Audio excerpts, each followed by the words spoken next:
Welcome back to our channel. But don't just scroll away, because what you're about to hear is not just a business story. This is a life story. A story of a boy who grew up in pain, who watched his father suffer, who lived in broken apartments and walked through life feeling invisible. And yet, he went on to build one of the most loved brands on earth. Not just a coffee shop, but a brand that changed how the world starts its day. And no, he wasn't born rich. No, he didn't have connections. No, he didn't even found a company he would one day transform. He was laughed at, rejected, and told, no one will ever pay $3 for a cup of coffee. He heard no not once, not 10 times, but 217 times. And still he did it. His name is Howard Schultz. And this is the story of how he turned a painful childhood into a billion-dollar brand, how he transformed coffee into culture, and how rejection became the fuel that made him unstoppable. And yes, while you listen, you're also improving your English because we use clear, emotional, beginner-friendly storytelling that helps you learn new words, real-life lessons, and become fluent through stories. So grab your coffee or your dreams, because this isn't just a story you'll remember. This is a story that might change your life. Part 1. The boy who grew up in Japan, Brooklyn, New York, 1953. Howard Schultz was born into a world where dreams were small because life was hard. He grew up in the Bayview Housing Projects, a government housing project, in a rough Brooklyn neighborhood where people survived paycheck to paycheck. His father was a delivery driver. No big job, no stability, no health insurance. One day, he slipped on ice and injured his hip badly. And you know what happened? Nothing. No medical help. No compensation. No support. No voice. Howard watched his father, a strong man, become broken and hopeless overnight. He watched him sit on the couch, jobless, depressed, and filled with shame. There was no one to help, no one to care. Howard would later say, that moment changed me. I saw what it meant to be a number, not a person. I promised myself if I ever build a company, it would honor people, not crush them. He was just a boy. But that pain stayed in his soul. They were so poor. Howard used to feel embarrassed to bring friends home. He had no room of his own, no luxury, not even enough clothes sometimes. He said, when you're that poor, you never forget it. Poverty leaves a shadow. But this shadow didn't kill him. It lit a fire inside him. Howard had no path laid out for success, but he had one superpower: determination. He played sports. He worked odd jobs. He sold newspapers. He saved money. And against all odds, he became the first in his family to go to college. But even that wasn't easy. He didn't go to Harvard. He went to Northern Michigan University on a football scholarship and worked as a bartender and salesman to pay for school after college. He started working as a salesman for Xerox, one of the best sales training companies at that time.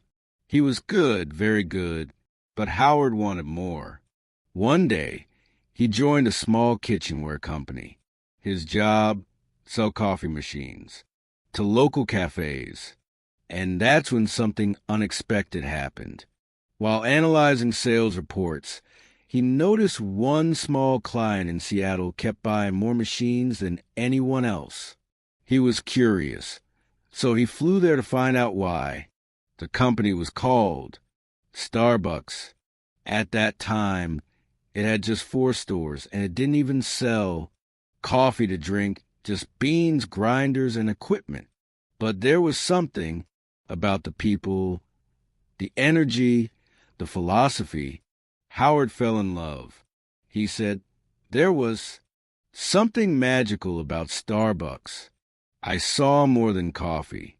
I saw warmth, authenticity, culture. And in that moment, a seed was planted. He quit his job. He joined Starbucks, but he had no idea that this small decision would lead to the biggest battle of his life. Howard Schultz had seen pain. He had felt invisible. He had been poor, hopeless, and humiliated.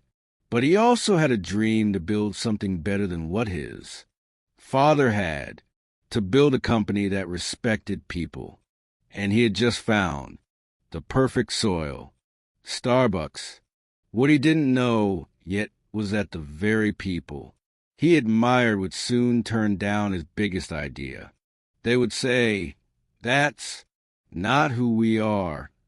But Howard Schultz was no ordinary man. He didn't just sell coffee.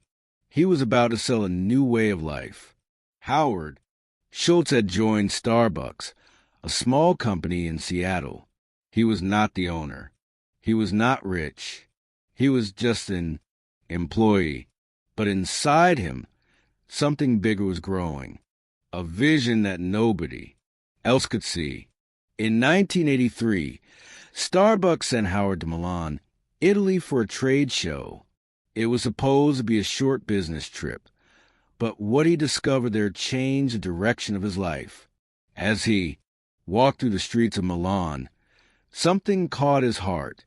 There were espresso bars on every corner, busy, vibrant, full of people. But they weren't just drinking coffee. They were talking, laughing, sharing moments, connecting.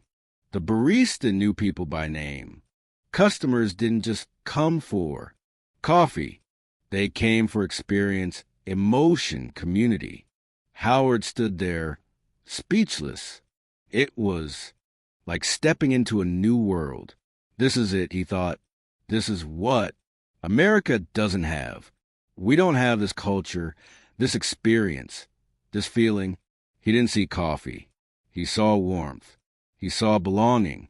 He saw something human. When he returned to Seattle, Howard walked into the Starbucks office on fire. With excitement, he told the founders, we need to open coffee bars, not just sell beans. Let people drink the coffee here. Let's create that Italian espresso culture right here in America. He was excited. He was confident. He was ready to build something new. But then came the answer that broke him. The founders of Starbucks, Jerry Baldwin, Zev Segal, and Gordon Baylor, listened quietly. Then they said, no, that's not who we are. We sell coffee beans, not serve drinks. They didn't believe Americans would ever go for it. They thought people wouldn't pay $2 or $3 for a cup of coffee. They thought it was too risky, too strange. Howard was stunned. This was his moment, his dream, his mission, and it was crushed. Howard didn't argue. He didn't scream, but inside he knew, if they won't do it, I have to do it myself.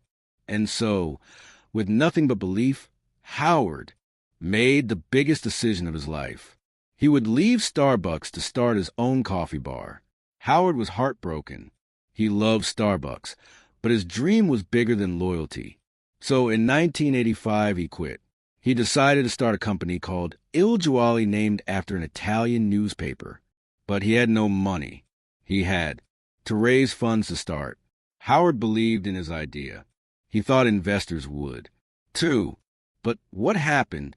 Rejection after rejection after rejection. He would walk into meetings full of passion and walk out with closed doors. Americans won't pay $3 for coffee. You're not Italian. This won't work. Here, you're dreaming too big. He was laughed at, ignored, and insulted. He said, I was rejected 200 MSN times. That number is burned into my brain. But he kept going day after day. meeting after meeting, pitch after pitch, until finally 30 investors said yes. He raised $400,000 and in 1986 opened his first coffee bar in Seattle. It wasn't just a coffee shop, it was a love letter to Italy. Howard made sure everything felt different. Italian music played softly. In the background, baristas remembered your name. You didn't just buy coffee. You had an experience. And guess what? People loved it. They didn't care that it was new. They didn't care about the price. They came for the feeling. Il Giorno became an instant hit. Howard proved them wrong. While Il Jolly was booming, something unexpected happened. The founders of Starbucks, the very people who said no, decided to sell the company. They were moving on. Starbucks was too small for them now. Howard saw a chance. A big one. A dangerous one. A dream that had once been denied to him was now up for sale. But there was a problem. In 1987, Howard found out the price. To buy Starbucks, he needed $3.8 million. That's about $10 million today. And Howard didn't have that kind of money. He was still small, still building. But this wasn't just a business move for him. This was personal. This was his dream. So once again, he went back into battle. He talked to every investor he could find. He begged. He pitched. He cried. He told them, this is not just a coffee company. This is my life's purpose. Finally, after weeks of effort, he raised the money. And in August 1987, at age 34, Howard Schultz bought Starbucks for $3.8 million. And he didn't just buy the company. He bought back his vision. Part 2, the coffee that became a culture. It was 1987. Howard had just bought Starbucks. But what did he actually buy? It wasn't a global brand. It wasn't profitable. It wasn't even a proper cafe. All it had was 6 stores, a small roasting plant, a confused brand, identity, and a few dozen employees. The company did not serve coffee to drink. It only sold coffee beans, machines, and accessories. There were no lattes, no cappuccinos, no frappuccinos, and no music. Nothing you recognize today existed yet. Howard had a mountain to climb. Howard didn't just want to own Starbucks. He wanted to reinvent it. His mission was clear. Starbucks will not just sell coffee. It will sell an experience, a feeling, a third place between work and home. So he got to work. Howard had 3 key principles. 1, create a human connection. Customers should feel seen, valued, and respected. 2, design stores with emotion. Each store would be warm, inviting with soft lighting, music, and a unique smell. 3, make every cup feel personal. The baristas would remember names, smile, and make you feel like family. He didn't want to sell fast coffee. He wanted to build ritual, emotion, and community, just like he saw in Italy. Howard focused on tiny things that other businesses ignored. The smell inside the store. Never let food overpower the smell of coffee. The music. Every Starbucks had curated playlists to match the mood. The seating cozy, not cramped. The counters designed so baristas and customers could talk comfortably. The lighting always soft, never harsh. The names on cups to make every customer feel special. And most importantly, the person behind the counter is not just making coffee. They are creating warmth. Howard believed the employees were the heart of the brand. He didn't call them staff or workers. He called them partners.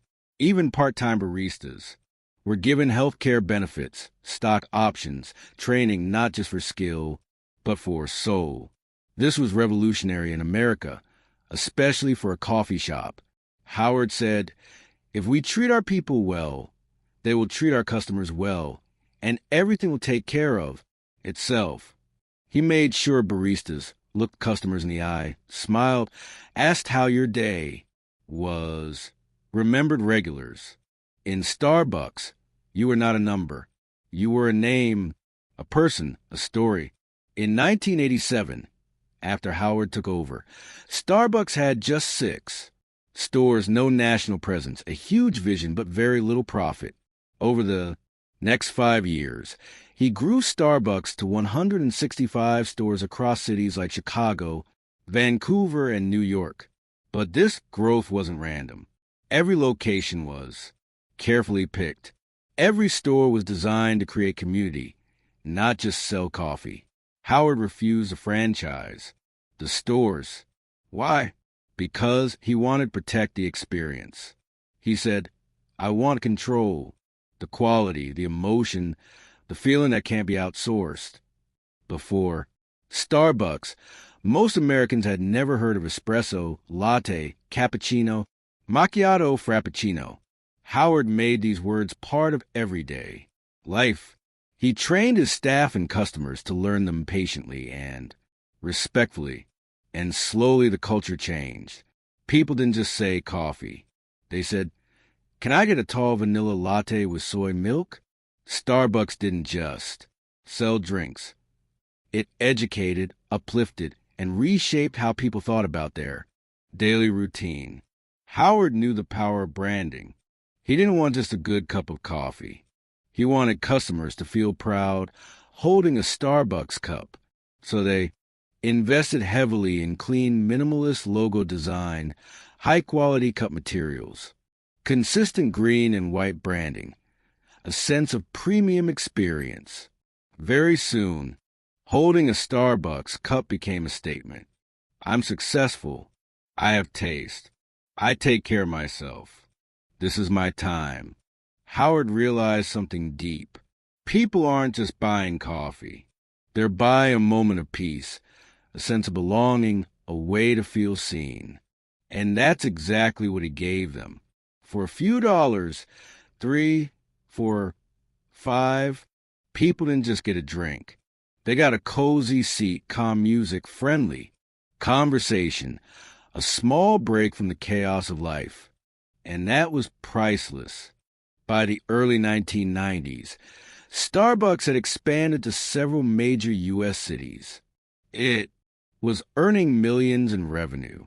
Customer loyalty was extremely high. The brand was now seen as modern, classy, and cool. People went to Starbucks to read, to write, to have meetings, to fall in love, to take a break, to feel human.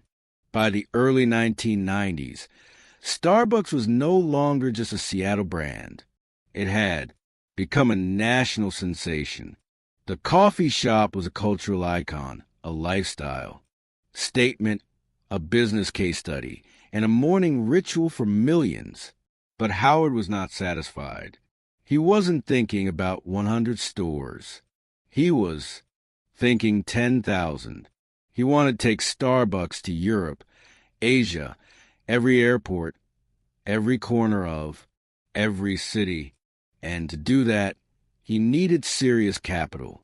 In 1992, Starbucks went public on the NASDAQ Stock Exchange. Ticker symbol SPX. Stock price $17 per share.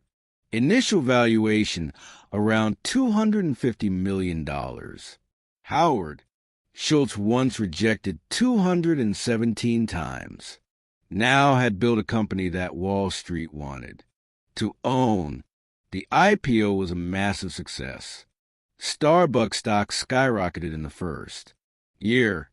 With fresh funding, Howard had the fuel he needed to expand faster than ever before. While Starbucks was expanding, something unexpected happened. In 1994, in Santa Monica, California, a small group of Starbucks baristas noticed something. Customers were asking for cold blended coffee. Drinks at the time. Starbucks had no cold coffee menu. But these baristas didn't wait for approval. They experimented. They blended espresso with ice, milk, chocolate, whipped cream, and created something new. When Howard found out, he didn't punish them. He didn't say, That's not in the manual. Instead, he tasted the drink and smiled. This is brilliant, he said. We're launching it nationwide. In 1995, Starbucks officially launched the Frappuccino. It became an instant sensation, especially with younger customers. In its first full year, Frappuccino generated over $50 million in revenue. It wasn't part of the original plan, but it became one of Starbucks' most successful products of all time. With momentum building in the U.S., Howard now looked beyond American borders.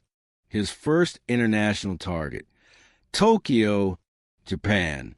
Why Japan? Because Japanese culture respected ritual, precision, and aesthetics. They had a growing interest in Western lifestyle. It was the perfect mix of tradition and modernism. In 1996, Starbucks opened its first store outside the U.S. in Tokyo. And guess what? It was an overwhelming success. People stood in lines. It became a fashion statement, and it set the tone for future global expansion. After Japan came UK, China, Singapore, South Korea, United Arab Emirates, Germany, and dozens more. By the end of the 1990s, Starbucks was in over 20 countries. As Starbucks grew, so did the numbers. By 1997, 1,400 stores. By 1999, 2,500 plus stores. Annual revenue over $1 billion. Howard's net worth over $100 million. But along with success came new challenges. When you grow from one store to 2,500 in a few years, quality control becomes a nightmare. Some problems started to appear. Inconsistency. Some stores felt warm and personal. Others felt cold and robotic. Overcrowding. Stores became too busy. People complained about long lines and noise. Overstandardization.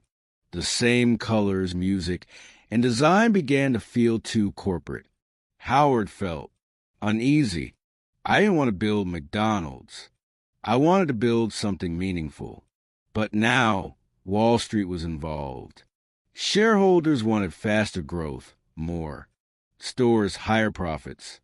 Howard was now in a tug-of-war between vision and velocity, between purpose and pressure, between soul and scale. At this point, Howard Schultz was not just a CEO.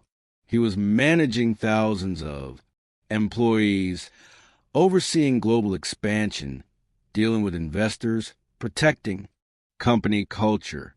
He was exhausted. In 2000, after building Starbucks for nearly 20 years, Howard made a shocking announcement. He was stepping down as CEO.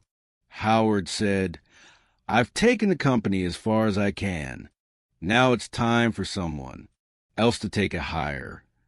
He stayed as chairman, but gave day-to-day leadership to Orrin Smith and later Jim Donald. The new leaders focused more on growth, stock prices, and systems. And at first, it worked. Stores kept opening, profits kept growing, stock prices kept rising. But something else was growing too. Disconnection. Howard would later say, "I walked into some stores and I didn't recognize them. They were clean, busy, profitable, but something was missing. The soul of Starbucks, that warm, personal feeling was fading." By 2007, cracks turned into shocks. The global financial crisis hit. Consumers were spending less. Critics began saying, "Why pay $4 for coffee or recession?" Starbucks started closing stores, cutting jobs, facing public criticism. Its stock price dropped from $40 to $8, an 80% crash. And suddenly the company, that once felt invincible, looked like it might fall apart. Howard watched from The sidelines, helpless, frustrated, and heartbroken. But he wasn't done yet. Part 3, The Comeback of a Broken Dream. It's 2008. Starbucks is in trouble. The global economy is falling apart. The world is entering a financial crisis. People are losing their jobs. Families are cutting. They're spending. And suddenly, for dollar coffee no longer feels like a small treat. It feels like a luxury they can't afford. Sales drop. Customer visits fall. Store. Traffic slows. Starbucks, once a symbol of modern culture, is now seen as overpriced, overrated, overexpanded, and the numbers are brutal. In 1 year, the stock falls from $40 to under $8. The company loses over $6 billion in value. Store closures begin.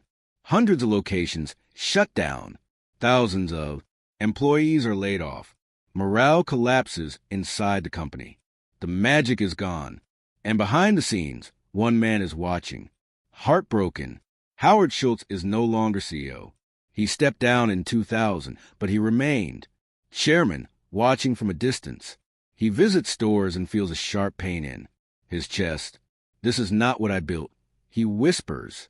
He sees dirty floors, distracted baristas, empty chairs, customers who feel rushed and invisible. Everything he stood for, connection, experience, emotion, is fading fast. And then one day, the board of directors comes to him and says, "Howard, we need you back." It's January 2008. Howard Schultz, now 54 years old, steps back in as CEO of Starbucks. But this time it's different. He's not coming back to lead a celebration. He's coming back to save a dying dream. And he knows the truth. This will be the hardest fight of his life. The world is in crisis. The media doubts him. The company is collapsing. And worse, the culture is broken. But Howard doesn't hide. He steps in with fire in his eyes and says to his team, "We are not in the coffee business, serving people. We are in the people business, serving coffee, and we've forgotten that." Howard begins with radical decisions. One closes 900 stores. Yes, 900 stores across the U.S. and abroad are shut down, not because they didn't make money, but because they didn't reflect the brand's soul. 2, fires thousands of employees. It breaks his heart, but he knows, if we don't cut now, we may not survive. 3, halts all new store openings. Growth is paused. Focus returns to quality. 4, cuts his own salary. He reduces his annual salary to $1 to send a message. This is not about me. This is about saving us. 5, retrains every single barista. Howard shuts down all 7,000 stores in the U.S. for 1 day. It costs millions of dollars in lost revenue. But to him, it's worth it. That day, every Starbucks partner goes through espresso retraining. Howard says, "We're not just fixing technique. We are bringing back pride." Howard focuses on restoring the magic. Better espresso machines for consistency and flavor. No more microwaved sandwiches. The smell ruined the coffee aroma. More focus on eye contact. Conversation, personalization, redesigning stores, making them feel like real third spaces again. He also introduces new ideas. Free Wi-Fi and all. Locations. Mobile ordering for faster service. The Starbucks Rewards app, which becomes one of the most successful loyalty apps in the world. Howard also begins to shift Starbucks into a force for good.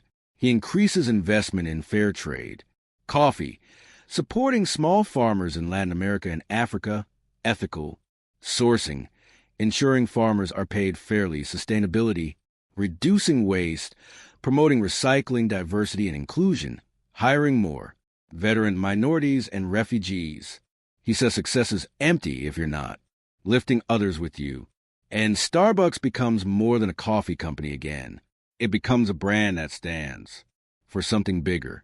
By 2010, the world sees something incredible. Starbucks rises again. Here are the results. Revenue climbs back to $11.7 billion. Net income grows to $946 million. Stock price recovers to over 30. Customer traffic increases. Employee satisfaction rises. Brand trust is restored. From Wall Street to Main Street, people say the same thing. Howard Schultz saved Starbucks. But more than numbers, something else returns. The aroma of real coffee, the sound of soft music, the sight of baristas smiling again, the energy of connection inside stores. The Starbucks experience is alive once more. Howard walks into a store in Brooklyn, not far from where he grew up. He sees a young barista hand a cup to an old man, smile and say, "This one's on me today, sir. You always brighten our day." Howard smiles. That, he says, is what it's all about. Part 4, the final. Cup, legacy of a dreamer who never gave up. It's 2017. Starbucks is fully recovered. The brand is stronger than ever. It has over 25,000 stores across the world, a market value of over $80 billion, over 300,000 employees, one of the most recognized logos on the planet, customers and more than 70 countries, a stock price that has grown by thousands of percent since its IPO. The Starbucks app is one of the most used mobile payment platforms in the U.S., even beating Apple Pay in some markets. But more than numbers, Starbucks has become a global habit, a part of people's lives, from students to CEOs, from Tokyo to Toronto, from Mumbai to Miami. People walk in, speak their drink, out loud and feel heard, seen and valued. By now, Howard Schultz is in his early 60s. He often walks into stores quietly, unannounced. Sometimes he watches a single mother working on her laptop, sipping a latte. Sometimes he sees a homeless man being handed a warm coffee by a smiling barista. And sometimes he hears the sound of laughter, music, and peace. And he thinks, this is exactly what I dreamed of. Not a product, a place, a feeling. He didn't want to build the biggest coffee company. He wanted to build the most human. And he did. Let's pause for a moment and look at the scale of what Howard built. Metric, then 1987. Now, 2017 stores 25,000 plus revenue 5 million year, over 22 billion year. Employees, a few dozen, over 300,000. Countries, 1 U.S., over 70 stock price IPO. 17 share, over 60 share, company value 250 million, over 80 billion. All this from a man who grew up in public housing, who saw his father suffer and promised he'd never let workers' heirs feel unseen again.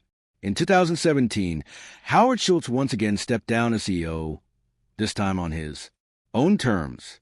He said, "It's time for a new generation to lead, but I'm not leaving. I'm just passing the torch." He handed the leadership to Kevin Johnson, a former tech executive and longtime Starbucks board member. Howard remained chairman, still involved, still passionate, but no longer in daily operations. But Howard didn't retire to relax. Instead, he turned his energy toward social impact, human rights, veteran employment, helping underserved communities, fixing the American dream.